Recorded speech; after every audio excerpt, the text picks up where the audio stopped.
বৰ গধুৰ আলু বস্তাটো। জমিদাৰ ঘৰৰ পুৰণা গুদামৰ পৰা লৈ আহিছোঁ আলু বস্তা এটা কঢ়ি আছোঁ। 3 বস্তামান এতিয়ালৈকে কঢ়ি আছোঁ বাৰু, নহ'লে উপায় নাই মানে। এইকেইদিন কামেই পোৱা নাই, হাজিৰাও বিচাৰিছোঁ, নাই পোৱাই নাই। পেটৰ ভাত মুঠিৰ কাৰণেই কৰিবলগীয়া হৈছে, উপায় নাই। ৰাজাকো নহ'লে আকৌ কেনেকৈ খুৱাম নো ভাত মুঠি। সিও অকণমানি ল'ৰা, তাকতো আনি খুৱাবই লাগিব, নিজৰ ভোকটোও মাৰিব লাগিব। যদি খাবই নোৱাৰোঁ কাম কেনেকৈ কৰিম? আৰু এইকেইদিন যে কাৰো ঘৰতে কাম পোৱা নাই। বৰ গধুৰ হৈছে সঁচাকৈ দেই। দীপা তই আৰু এইটো অৱস্থাত? শিখা তই কোনফালে যাওঁ? এইফালে আহিলি যে আজি গাঁৱৰ ফালে। দীপা তই এই আলু বস্তাটো লৈ কোনফালে যাওঁ? ঘপককৈ তোক দেখি মই চব খাই গ'লোগৈ। ইমান ডাঙৰ বস্তাটো তই কেনেকৈ নি আছ? নকবি আৰু, ক'বলৈ লাজেই লাগে, হ'লেও উপায়টো নাই, সঁচাটোতো ক'বই লাগিব। কাম বিচাৰি আছিলোঁ, কাম পোৱা নাই আকৌ। এইকেইদিন বৰষুণৰ বতৰ যে, সেইকাৰণে সেই আলু বস্তাবোৰ গুদামৰ পৰা আনি আছোঁ মহাজনৰ ঘৰলৈ। এই জমিদাৰী মহাজন যে, তেওঁক সেই বোলে গুদামৰ পৰা বোলে আনি দিব লাগে হেনো আলু বস্তা। সেইফালে গাড়ী নোসোমাই মানে, গোটেই ৰাস্তাটো বোকা হৈ গ'ল যে। তই ইমানো বেয়া ঘৰলৈ পৰিলি নে? মানুহজনে কি কৰে তোৰ? এইটো অৱস্থা দেখি তোক মোৰ বেয়া লাগিছে পাই। কেলে হেৰি গদাহে মোৰ সেই মানুহজন। কেলে তেতিয়াতে যে মই ভাল পাইছিলোঁ, হায়াৰ ছেকেণ্ডেৰী পাছ কৰাৰ পিছত গদা তালৈকে বিয়া হ'লোঁ মই। কি তই গদালৈকে বিয়া হ'লি নেকি? মইতো তোক তেতিয়াই কৈছিলোঁ গদালৈ বিয়া হ'ব নালাগে বুলি। 1 টকা ইনকম নাই, এনেই ঘূৰি ফুৰে ষ্টাইল মাৰি মই তোক তেতিয়াই কৈছিলোঁ। তই হেনে মানিলি, এতিয়া তোৰ এয়া গতি। মই হেৰি ঘৰৰ পৰা চাই দিয়া এজনলৈকে বিয়া হ'লোঁ। হেৰি আছে, ইটা ভাটা আছে, মোৰ একো টেনশ্যনেই নাই। এতিয়া অকণমান সেই হাৱা খাবলৈহে ওলাই আহিছোঁ। গাড়ীখন আহিবই নিবলৈ এতিয়া মোক। শিখা তেনেকৈ নকবি, মই এতিয়া যিমান যি হ'লেও তেওঁৰ পত্নী, আৰু মই সেই অকল পইচা পাতিৰ ফালৰ পৰাহে দিগদাৰ পাইছোঁ, বাকী একোৱেই দিগদাৰ নাই। মানুহজনে এটা গালিও পাৰি পোৱা নাই আজিলৈকে মোক, সেইকাৰণে মই আৰু সুখীয়ে দে। পইচা পাতিয়েতো মেইন জীৱনত। জীয়াই থাকিবৰ কাৰণে কিমান পইচা লাগে? পইচা পাতি নহ'লে একো নাই অ'। এতিয়া তই পইচাৰ কাৰণেতো ইমান কষ্ট কৰি আছ। সেইটো ৰাস্তা চাগে অলপ বোকা হৈ আছে নে জমিদাৰী সেই পুৰণা গুদামৰ ফালে? তই তেনেকৈতো আনি আছ এইবোৰ বস্তু, আলু। আৰু ইমান ডাঙৰ ডাঙৰ আলু বস্তা তই যে দাঙিব যে পাৰিছ আকৌ দেই। উপায় নাই, দাঙিব পাৰিবই লাগিব। ঘৰত মোৰ ল'ৰাটো আছে, মানুহজন আছে, মানুহজনৰ গা বেয়া, জ্বৰ চৰ্দি, পৰহিৰ পৰা জ্বৰ চৰ্দি উঠিবই পৰা নাই। মই এতিয়া যদি কিবা এটা গোটাই নিনো ঘৰখনত, ৰাতি খাবলৈকে নাইকিয়া হ'ব। সেইকাৰণে মই কাম বিচাৰি ঘূৰি ফুৰিছিলোঁ। লাষ্টত এইটো কাম পালোঁ, যেনে তেনে চুচাই বাগৰে আলু বস্তাবোৰ লৈ গৈ আছোঁ। গধূলি নহ'লে আমাৰ চৌকাত যিয়ে নজ্বলিব মই যদি কাম নকৰোঁ, সেইবাবেই মই কাম কৰিছোঁ। তোৰ অৱস্থাটো দেখি মোৰ বেয়াহে লাগিছে। একে লগৰে বান্ধৱী, আৰু তই ইমান দুখত খাইছ, বেয়াহে লাগিছে। পইচা পাতি নাই, ঘৰত সেয়া অৱস্থা। তোৰ দুৰ্গতি দেখি বহুত বেয়া লাগিছে মোৰ। উপায় নাই আৰু, মই দুখ নকৰোঁ। এয়াকে জীৱন বুলি আঁকোৱালি লৈছোঁ। সকলোৰে ভাগ্যত একেই নহয়, সকলোৰে ভাগ্যত পইচা পাতিও নাথাকে। তোৰ ভাগ্য ভাল আৰু ইটা ভাটা থকা ল'ৰা পাইছ, কিন্তু মই গদাৰ লগতে সুখী। লাগিলে যে টকাই নাথাকক আৰু, কাম বন কৰি এনেকেই খাই থাকিম আৰু জীয়াই থাকিম আৰু। হ'লেও দেই, এনেকৈ কাম বন কৰি ঘৰখন কিন্তু ভাল চলাইছোঁ আকৌ। কিমান পইচা লাগে, খোৱা বোৱাৰ পৰা আদি কৰি বেমাৰ আজাৰ, ঘৰ দুৱাৰ, এই সকলোতে দেখোন পইচাই পইচা। ইমান সোপা পইচা তই কেনেকৈ মেনেজ কৰ? এনেকৈ আৰু কম পইচাৰে মেনেজ কৰি অভ্যাসেই হৈ গ'ল। দাইল এপোৱা আনো, আলুগুটি আধা কেজি, পিঁয়াজ আধা কেজি এপোৱা, তেনেকৈ আনি খাই থাকোঁ আৰু। যিমান দিন পাৰি চলাবলৈ যত্ন কৰোঁ। মিঠাতেল বটল কিনিলে, 1 লিটাৰ বটল এটা কিনিলে এমাহ গুচি যায় আমাৰ। তেনেকেই চলি আছোঁ আমি। তাকেহে দেই, সকলোৰে ভাগ্য একেই নহয়।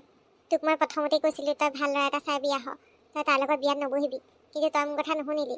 এতিয়া ইমান দুখত আছ। একেলগতে আমি পঢ়িছিলোঁ, একেখন বেঞ্চতে বহিছিলোঁ। মই ভবা নাছিলোঁ দেই তোৰ এনেকুৱা অৱস্থা বুলি। মই আজিহে গম পাইছোঁ।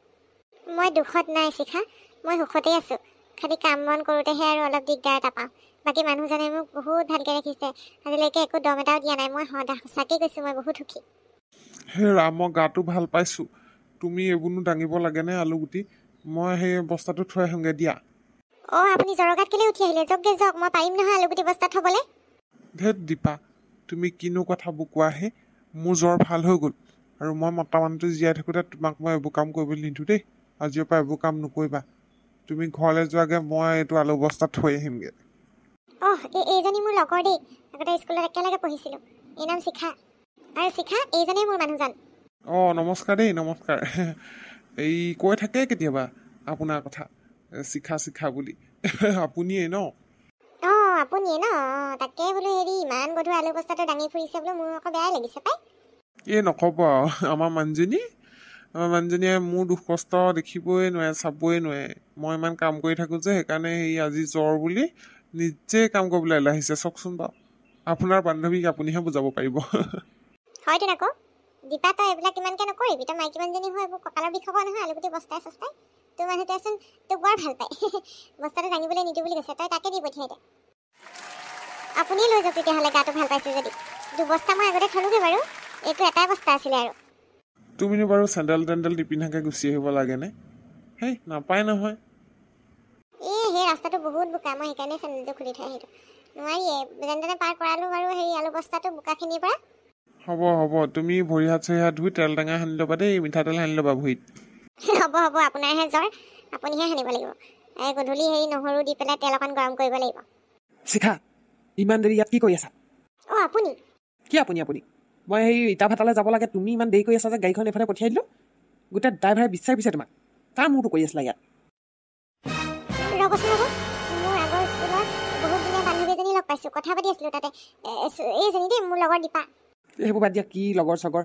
এইবোৰ ছেকেণ্ডেৰী থিং মোৰ পইচাছে মতলব একোছে মতলব নাই ইটা ভাটালৈ যাব লাগে এইবোৰ কাম কৰা মানুহবোৰে ভালকৈ কাম কৰা নাই বুলি শুনিছোঁ গৈ পেলাই চাবগৈ লাগে এতিয়া গাড়ীখন এইফালে পঠিয়াই দিলোঁ আকৌ মই যাব লাগে তুমি মানে একদম মোবাইলটো ক'ৰবাত থৈ আহিলা কেনেকুৱা এইবোৰ আপুনি দেখিছে নাই বাৰু মোৰ লগৰজনী এইফালে চাই আছে আপুনি কেলেনো দম দিছে বাৰু মই লাজ নাপাওঁ নেকি বাৰু সেই চব মোৰ মতলব নাই তুমি মোৰ মাথাটো কেলৈ গৰম কৰিলা বাৰু গাড়ীখন এইফালে পঠিয়াই দিলোঁ এইফালে অটো ৰিক্সাটো আহিব নোৱাৰা মহাৰাণীহে তুমি আৰু গাড়ীখন লৈহে আহিব পাৰা গাড়ীখন পঠিয়াই পেলাই ড্ৰাইভাৰে গোটেই বিচাৰি ফুৰিছে তোমাক পোৱা নাই বোলে হে এইবিলাক কাম কৰি থাকিবা দেই মোৰ লগত খং উঠাই নাথাকিবা আকৌ এনেই মগজ গৰম হৈ থাকে মোৰ মই লগৰজনী লগ পালে মই কি কথা নাপাতিম নে আপুনি যে এনেকৈ দম দিছে মোক চবৰে আগতে মই লাজ পাইছোঁ নাই পাইছে নাই আপুনি সেই মই গাড়ীখন লৈ যাওঁগৈ দেই তুমি খোজকাঢ়ি আহিবা নহ'লে অটো এখন লৈ ল'বা ৰাস্তাৰ পৰা পকা ৰাস্তাৰ পৰা অটো ধৰি পাবা ই ৰিক্সাও পাই যাবা মই হ'লে যাওঁ দেই মোৰ ফেক্টৰীলৈ দেৰি হৈছেগৈ এইবোৰ পইচাৰ কথা আছে তোমাৰ লগত লাগি থাকিব নোৱাৰো নহয় মই গম পাইছা নাই থাকা তুমি যাবা ই ৰিক্সা লৈ যাবাগৈ ৰ'বচোন শুনক চিনাকি হৈ যাওক লগৰজনীৰ লগত